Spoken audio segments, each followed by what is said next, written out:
들어가기 전에 구독과 좋아요, 알림 설정 한 번씩 눌러주시면 감사하겠습니다. 자, 일단 제일 먼저 이 뉴욕 증시 같은 경우에는 고용 동향 보고서 발표를 하루 앞두고 짙어진 가운데 페드가 선호하는 PC 물가 지표를 소화하며 전체적으로는 혼조세로 장이 마감되게 되었습니다.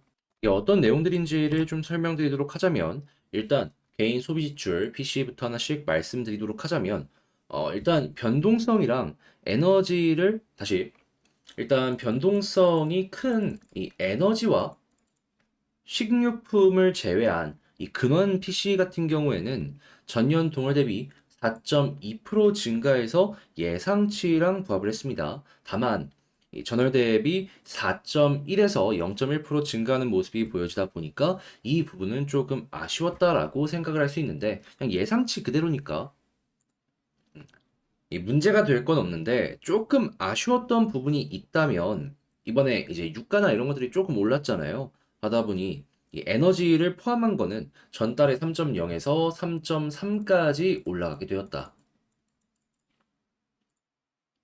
그래서 이제 이런 부분을 보면서 우리가 생각할 수 있는 건 미국의 경제는 진짜 말도 안 되게 탄탄하다. 그러니까 기초 체력이 좋으니까 금리가 어디까지 올라가든 말든 상관할 것 없이 그냥 버티는 겁니다. 그리고 이제 그런 부분이 물가 상승을 언제 올려도 이상할 게 없는 이러한 부분의 밑받침이 되어주다 보니까 지금 미국에서도 이 고금리를 유지하거나 아니면 금리 인상을 진행하는 데 있어 갖고 이런 내용이 좀 밑받침을 해줄 것이다 라고 이제 볼 수가 있는데 그냥 그나마 다행인 점은 예상했던 만큼만 움직였다라는 거. 그래서 이게 당장 증시에 미치는 영향은 제한적이었다라고 여러분들이 생각을 하시면 되는데 근데 미국엔 제한적이겠지만 예, 그 이외의 지역에는 제한적이지 않을 수도 있겠죠. 그래서 그냥 뭐 엄청 나쁜 건 아니지만 이제 기분이 좋을 정도의 내용은 아니다. 이걸 이제 파악을 해두시면 좋은데, 네, 이것 말고도 이제 주요 지표가 한 두 가지 정도가 더 발표가 되었습니다. 그걸 어떻게 읽어 나가셔야 되냐면, 일단 제일 첫 번째, 지금 미국의 주간 신규 실업보험 청구권자 숫자는 22만 8천 명으로 실업자가 이전 주보다 감소했다라고 볼 수 있거든요. 자, 그러면 우리는 이게 좀 더 많이 증가를 해야지 미국의 고용시장의 이 타이트함이 조금 완화가 될 수 있겠구나라고 생각을 할 수 있는 거잖아요. 근데 이제 이것만 보면 조금 아쉬울 수 있는데 이 미국의 8월 감원 계획 이건 7만 5천 151명으로 전월 대비 217% 깜짝 증가를 했다라고 합니다. 뭐 옐로 파산의 영향이다라고 얘기가 들려오고 있는데 근데 뭐가 됐든지 간에 이러한 부분은 임금의 상승을 억제시켜 줄 수 있기 때문에 물가 부분에 있어서는 긍정적이다라고 볼 수가 있는 거죠. 자, 그러면 이 내용이 나중에 결국에 다 반영이 되기 때문에 어느 정도 좀 이제 추세를 만들어가는 모습이 보여지게 된다면 당연히 신규 실업보험 청구권자 숫자도 증가를 할 것이고 그러면 임금이 꺾이는 모습이 보여지면서 다른 물가 지표에도 긍정적인 영향을 줄 수가 있겠죠. 그래서 일단 시작은 좋다라고 볼 수 있는데 이때 이제 하이라이트가 뭐다? 오늘 1일 9월 1일에 발표되는 8월 고용 동향 보고서. 지금 비농업 부분 같은 경우에는 예상치로는 16만 5천 명으로 저번 달에 18만 7천 명에서 줄어들 것이다라고 보여지고 있거든요. 근데 이게 만약에 더 줄어드는 모습이 보여지게 된다면, 뭐 미국의 경기가 조금 꺾이는 모습은 나오겠지만, 일단 임금 상승률은 확실하게 꺾일 수도 있겠다라고 우리에게 기대감을 줄 수가 있는 겁니다. 그러면 이게 우리가 볼 수 있는 현재에서의 최고의 호재다. 이렇게 평가할 수 있는 거죠. 너무 꺾이면 또 문제가 될 수 있기 때문에 딱 적당하게만 이게 반응을 해줬으면 좋겠다. 라는 생각이 좀 드네요. 자, 그래가지고 지금 이런 모든 것들을 보면서 지금 연준 인사들 계속해서 발언을 하고 있는데 이 매파적인 게 최근에 상당히 많이 나왔죠. 이제 비둘기파의 인사의 이 발언을 보게 된다면 이 동결만으로도 충분히 현재 긴축적이다라고 이야기를 하는 만큼 이 흐름이 꾸준하게 유지가 되었으면 좋겠다라는 사족 하나만 더해보도록 하겠습니다. 자, 그러면 이제 국제유가랑 WTI, 다시 국제유가랑 이외에 우리가 볼 수 있는 뉴스를 한번 살펴보도록 하자면요. 일단 국제유가는 WTI 기준 83.63달러로 플러스 2.45% 상승 마감하였고요. 채권은 강세, 달러도 강세, 금 가격은 하락 마감하게 되었습니다. 자, 그러면 일단 나오는 뉴스를 어떤 걸 봐야 되느냐? 일단 첫 번째 같은 경우에는 자, 전 세계가 계속해서 긴축적인 기조로 지금까지 유지를 하고 있는데 중국은 경기가 안 좋다 보니까 금리 인하 또 할 수도 있다라는 얘기 들려오고 있죠.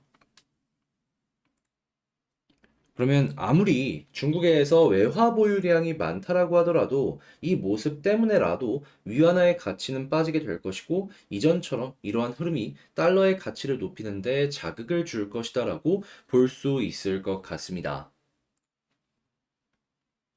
근데 위안화의 가치가 계속 그렇게 빠지는 모습이 보여지고 있는데 원래라면 그렇게 자국의 화폐 가치가 빠진다면은 현물로 자산이 이동하곤 하거든요. 근데 부동산까지 계속 빠지게 된다면 어떻게 될까요?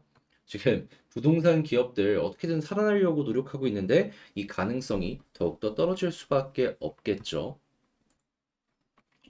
그래서 지금 이 중국에서도 어떻게 보면 일군 건설사로 알려져 있는 비구이 위안 여기 디폴트 임박했다라는 부분은 상당히 리스크적인 부분이다라고 우리가 체크를 해야 될 것 같습니다. 자, 그런데 이렇게 중국에서 안 좋은 소식이 들려오고 있고 이게 대체제가 없으면 그냥 전 세계적인 침체가 보여지게 되거든요. 그런데 이러한 자금들을 아시아의 하나의 국가에서 제대로 끌어당기는 모습이 좀 보여지고 있습니다. 그게 어디냐? 일본. 지금 일본도 위안화의 가치가 계속 빠지면서 일본 국민들은 살기가 팍팍해지고 있다라는 얘기가 꾸준하게 들려오고 있거든요. 그런데 회사들은 돈을 잘 법니다.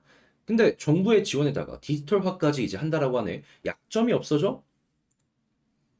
자라면 중국이 가지고 있는 포지션의 일부를 일본이 가져갈 수도 있을 것이고 그렇다면 이게 전 세계 증시를 버티게 하는 어느 정도의 힘이 되어줄 수도 있겠죠. 그래서 이제 일본 쪽도 여러분들이 한번 지켜보셨으면 좋겠고요.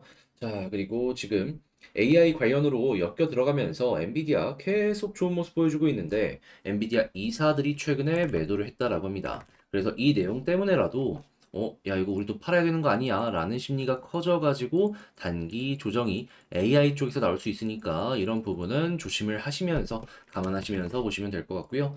자, 그리고 지금 미국에서 이전 세계 이제 패러다임의 변화에 맞춰 갖고 선도하기 위해 전기차 관련으로 투자를 15조 원 지원할 것이다라는 발표 나오고 있습니다. 자, 그러면 당연히 이게 다 결국에는 처음에는 공장 투자 쪽에서부터 자금이 집행이 될 것이기 때문에 이 공장에 제일 먼저 들어가는 게 장비잖아요. 장비 쪽 관련된 뉴스는 좋게 나올 수밖에 없겠죠. 그들이 실적이 안 나온다라고 하더라도 투자를 계속한다는 건 장비에 돈을 소비한다라는 것이니까요. 자, 그리고 이런 상황에서 지금 뭐 스마트폰에 대한 발표도 나왔는데 10년 만에 최악 이야기 나오면서 다른 곳들 같은 경우에는 지금 판매량이 안 좋고 교체 주기도 늘다 보니까 실적이 빠지는데 아이폰만 잘 나간다라는 얘기 들려오고 있죠. 그러면 어떻게 해야 되겠습니까? 아이폰 부품사 보시면 됩니다. 간단하죠. 그래서 아이폰 부품 이 지금 보시고 다음 달에 있을 다음 모델 출시 관련된 테마 한번 체크해 보시면 좋을 것 같고요. 그리고 지금 OLED 관련으로도 꾸준하게 좋은 소식이 많이 들려오고 있기 때문에 OLED 여러분들 보시면 됩니다. 자, 그리고 지금 K건설기계 중국 수출 반토막에도 불구하고 타격이 없다라는 얘기가 들려오고 있습니다. 근데 이게 상당히 괜찮은 게 뭐냐면 건설기계 판매로만 보는 게 아니라 그냥 그 이외 지역에서 뭐 아파트 건설이나 이런 건 아닐지 몰라도 SOC 사업이 상당히 잘 되고 있다라는 거거든요. 그런데 관련해 갖고 한국 건설사 나가서 많은 판매하고 있잖아요. 그러면 이제 해외 쪽 관련 엮여 있는 건설사들 같은 경우에는 지금 이 순간에도 실적을 잘 버틸 수 있는 이러한 근거가 있으니까 다시 근거가 있으니까 한번 편안하게 봐도 괜찮겠다라고 생각을 해보기가 좋은 겁니다. 물론 그렇다라고 해가지고 한국에서 이제 아파트의 비중이 높았던 기업들 같은 경우에는 이전만큼 좀 쉽게 돈 버는 건 힘들 수 있으니까 이걸 지금 매수를 해라? 그렇다는 얘기는 아닙니다. 하지만 이런 부분으로 인해서 단기적인 상승이 나올 수 있으니까 만약에 그런 부분이 여러분들께 매력적이라면 수급 보시고 괜찮다면은 그때 함께 연결해서 생각을 하시는 게 어떨까 싶네요. 자, 그리고 마지막으로 지금 친환경에 대한 얘기가 꾸준하게 들려오고 있는데 지금 삼성중공업에서 부유식 탄소 저장 설비 이거를 노르웨이 성급서 기본 인증을 획득했다라고 하죠. 그러면 이제 공기에서의 이제 탄소 포집부터 시작을 해가지고 관련 사업에서 돈이 들어올 수 있다라고 생각을 할 수 있는 거니까 여기에서 이제 기술력을 가지고 있는 기업들 위주로 여러분들, 야, 이쪽 테마도 한번 뜨겠구나 생각을 해보시면 좋을 것 같습니다. 자, 이렇게 해서 시장 정리 한번 싹 해봤는데 어떻게 여러분들께 도움이 되었을지 모르겠습니다. 잘 봤다라고 생각을 하신다면 구독과 좋아요, 알림 설정 한 번씩 부탁을 드리고요. 자, 그리고 지금 말씀드린 거는 제가 시작하기 전에 우리 텔레그램 공부방에서 먼저 말씀을 드린 내용이니 같이 한번 보고 싶다라고 생각을 하시는 분들은 영상 소개란 체크를 해보시면 될 것 같고요. 그 이외에도 공부하는 내용 많이 이렇게 올려드리고 있으니까 여러분들 많은 도움 얻어가셨으면 좋겠네요. 그러면 개별 종목 한번 살펴보도록 하겠습니다. 자, 제가 이번에 가지고 온 종목은 두산 에너빌리티를 가지고 왔습니다. 아이구야, 오늘 쭉 많이 좀 빠졌습니다. 뭐 많이 올라갔기 때문에 빠진 것도 있지만, 제가 이전에 영상에서 강조를 했던 이 481선 위에서 계속 횡보하면 상관이 없지만, 이탈하면 뭐다? 쭉 빠질 수 있다. 그게 볼린저 밴드 상단이랑 이탈이 되면서 아주 제대로 이런 식으로 하락이 나왔던 것이 아닐까 싶은데, 제가 이제 단타 하시는 분들 같은 경우에는 여기 이탈했을 때 일부 물량 정리하고 일단 21선 보시고 여기 지지가 된다면 다시 매도했던 만큼 다시 한번 진입해 보는 거 어떻겠냐라고 설명드렸죠. 그래서 이제 그렇게 하신 분들이 몇 분 있을 것 같은데 그게 아니더라도 지금 이 순간에는 우리가 어떻게 대응을 해야 될지에 대해서 하나씩 집중해 보는 시간을 갖도록 하겠습니다. 자, 여러분, 제 영상이 여러분들께 도움이 되었다라고 생각을 하신다면 구독과 좋아요, 알림 설정 한 번씩 눌러주시면 감사하겠습니다. 자, 일단 지금 어떠한 소식이 들려오고 있는지부터 보도록 할게요. 일단 나오는 내용만 놓고 보게 된다면 그냥 정말 좋습니다. 왜 그러냐? 최근에 미국에서도 SMR 본격적으로 지으려고 준비한다라는 소식 들려오고 있고 이걸 한국에서 그냥 4조 원 정도 가지고 올 수 있다라고 들려오고 있잖아요. 그리고 미국에서 이렇게 움직이면 한국도 움직일 거고 한국에서 움직이고 미국에서 이렇게 움직이면 이제 준비를 하고 있는 영국을 필두로 하고 있는 이 서유럽들도 움직일 가능성이 높다라고 볼 수 있기 때문에 그러면 돈 되는 시간이 오게 된다면 결국엔 이게 다 실적이지 않겠습니까? 거기다가 지금 한국 같은 경우에도 정부에서 SMR 예산을 증액한다라고 이야기가 들려오고 있다라고 해요. 그러면 돈 쓴다라는데 정책적인 지원한다라는데 성장의 날개가 한 겹 더 커지지 않겠습니까? 그래서 이 부분은 향후에도 크게 바뀌는 게 없다면 가격이 높게 만들어지는데 참 많은 도움이 될 수 있겠구나라고 볼 수 있는 부분이고 그리고 추가적으로 하나가 어떻게 들려오고 있냐면 자, 두산의 핵심 사업을 한번 정리를 해봅시다. 일단 위에가 원전이고 그 다음이 가스고 지금은 가스랑 수소랑 연결시키려는 모습이 보여지고 있죠. 그리고 해상풍력이다. 이렇게 볼 수 있는데 이 해상풍력이 전체 매출 비중으로만 놓고 보게 된다면은 조금 아쉬워요. 근데 이제 한국 1등 사업자고, 그리고 최근에는 영국 쪽이랑도 말 나왔었고, 그리고 이제 전 세계 1등 해상 풍력인 지멘스와도 좀 기술적인 MOU 이런 걸 체결했던 걸로 이제 알려져 있는데, 근데 요즘에 계속 나왔던 건 이 1번, 2번, 3번이었단 말이에요. 근데 4번에 대한 이야기가 본격적으로 나오기 시작했습니다.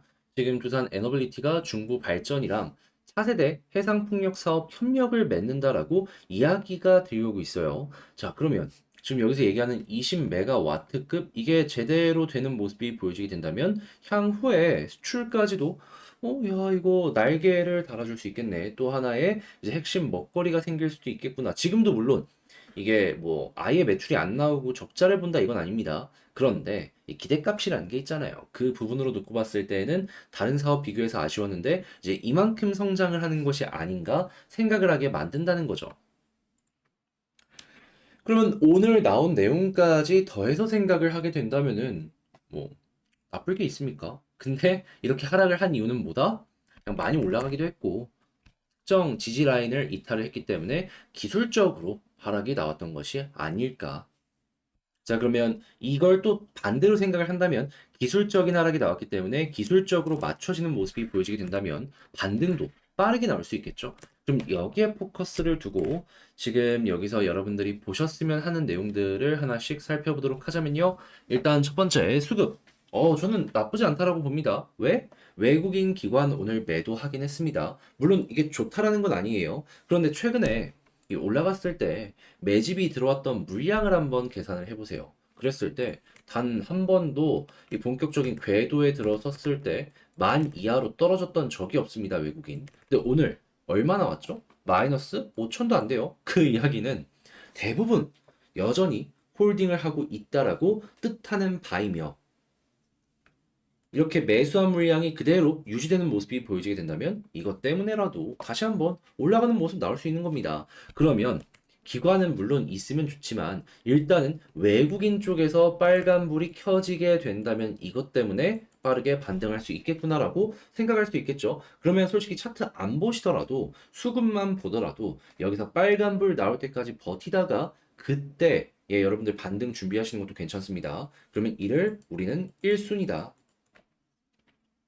일단 딱 짚을 수 있겠고요. 자, 다시. 자, 그럼 이제 이런 상황에서 지지 라인을 어디를 봐야 되는지 이걸 한번 고민을 해야 되는데 이건 제가 항상 말씀드리죠. 이렇게 올라갈 때에도 볼린저 밴드 하단 찍고 21선 돌파하면 상단까지 간다 라고 볼 수 있지만 반대로 상단 찍고 21선 이탈하면 뭐다? 하단까지 간다. 21선 이탈하는지 안 하는지 봐야 되겠습니다. 그 위에서 횡보하는 건 매집이 상당히 많이 됐기 때문에 별 상관이 없거든요. 근데 21선을 이탈하면 한 번 더 빠졌다가 올라올 수 있습니다. 그러면 너무 아프잖아요, 우리 마음. 그래서 그냥 21선 이탈 없어야 된다. 근데 없다면 굳이 매도할 이유도 없다. 홀딩하면 괜찮다. 라고 보시면 되겠고요. 자, 그리고 이제 이러한 상황에서 다시 한번 외국인 들어와서 반등을 한다면 어떤 걸 노려봐야 되느냐? 당연히 볼린저 밴드 상단이랑 이제 481선 돌파하면 더할 나위 없이 좋기는 한데 근데 이게 아래쪽으로 내려오는데 시간이 조금 걸릴 것 같거든요. 그래서 일단은 이렇게 쭉 떨어진 다음에 이제 음봉들이 계속 생길 거 아니에요. 그랬을 때 그 음봉을 잡아먹는 이런 양봉이 언제쯤 나오는지 여기에 집중을 하시면서 보시면 될 것 같습니다. 그러면 거기에서 단기적인 추세가 바뀔 수 있거든요. 그러니까 여기서 이렇게 좀 빠지고 이렇게 봉우리가 만들어졌다라고 쳐요. 그랬을 때 하락의 마지막 봉을 잡아먹는 양봉이 나오면 이 자리부터 어느 정도 이 자리부터 어느 정도 반등이 나올 수 있겠구나. 그런 다음에 이 볼린저 밴드와 481선을 노려보면 괜찮다라는 거죠. 그런 다음에 여기를 뚫으면 뭐다? 그대로 2만 원, 이 언저리까지 추가적으로 한번 노려보기 괜찮을 것 같고요. 그런데 이 위는 또 뭐라고 계속 말씀드리고 있죠? 매물이 너무 많다 보니까 쉽게 뚫기가 어려울 겁니다. 그래서 일단 이 아래까지만 우선적으로 보시면 괜찮을 것 같네요. 자, 그럼 지금 봤던 걸 기준으로 총정리를 한번 해보는 시간을 갖도록 하자면 일단 첫 번째 나오는 뉴스는 그냥 좋다. 뭐 여기서 안 좋게 여러분들이 이야기할 수 있는 부분은 지금 당장은 하나도 안 보일 겁니다. 물론 웨스팅하우스나 이런 거를 이제 기억을 해두긴 해야 되겠지만 그건 일단 안 보여지고 있잖아요. 자, 그리고 이제 두 번째 수급을 봤을 때 외국인 매수가 매도보다 압도적으로 많기 때문에 앞으로도 비슷한 상황이 연결되고 외국인 돌아오는 모습이 보여지게 된다면 그러면 이때부터 다시 한번 올라갈 수 있다. 그리고 세 번째 지지라인은 21선만 보시면 될 것 같고 그리고 이런 상황에서 이제 올라가기 위해서 필요한 건 뭐다? 하락의 끝이 보이는 음봉을 잡아먹는 양봉이 나오면 이때부터 기대를 가지면서 조금 편안하게 보시면 된다. 그런 다음에 올라가게 된다면은 일단 볼린저 밴드 상단이랑 481선 보시면 되고 여기 위에서 꾸준하게 횡보한다면 2만 원 아랫부분까지 보시면 괜찮을 것 같습니다. 자, 이렇게 해서 두산 에너빌리티 총정리를 한번 맞춰봤는데 일단 이 금요일이 좋아야지 다시 주말에 이제 편안하게 쉬는데 그게 아니라서 좀 아쉽습니다. 그래도 뭐 완전 나쁜 내용만 나온 건 아니니까 이런 거 생각을 하시면서 너무 불편하지 않으셨으면 좋겠고요. 자, 그리고 이제 이러한 내용들뿐만 아니라 제가 이제 멤버십에서 좋은 내용들도 많이 안내를 도와드리고 있으니까 이런 것들 저와 함께 같이 한번 보고 싶다라고 하시는 분들은 이제 뭐 텔레그램 공방이나 멤버십 가입도 고민을 해보셨으면 좋겠습니다. 자, 여러분들 구독, 좋아요, 알림 설정 부탁드리고요. 전 다음에 더 좋은 영상으로 인사드리며 이상 주식 정리해드리는 주정남이었습니다. 여러분 주말 푹 쉬셨으면 좋겠네요. 감사합니다.